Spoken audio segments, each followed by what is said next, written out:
நான் சொல்லிவிட்டேன் பார்த்துக்க. இந்த பிள்ளைவ மூஞ்செல்லாம் பார்த்துக்கிட்டு நிற்காத.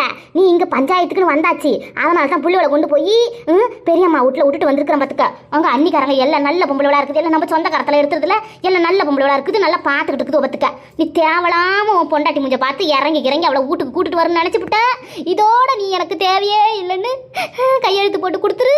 அதோட நானும் உன் அம்மா வரவும் இல்லை, ஆத்தா வரவும் இல்லைன்னு நான் வரவே மாட்டேன் பார்த்துக்க இந்த வீட்டுக்கு. இவளை கட்டிட்டு வந்த நாள் முதல்ல நம்ம என்னத்தை சொல்கிறது, ஒன்றும் சொல்கிறதுக்கு வரலை பார்த்துக்க வாயில். இவளை கட்டிட்டு வந்த நாள் முதல்ல ஒரு நிம்மதியாக உட்காந்து ஒரு டீ தனியாக குடிக்கிறதுக்கு வழி இருக்கா எனக்கு பிறந்த வீடுன்னு?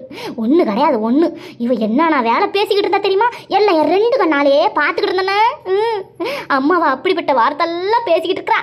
அவளை போய் தான் நீ வச்சுக்கிட்டு வாழணும்னா அப்படிப்பட்ட அண்ணனும் தேவையில்ல, அப்படிப்பட்ட ஒரு ஆத்தா அப்பா வீடுன்னு எனக்கு எதுவுமே தேவையில்லை பார்த்துக்க.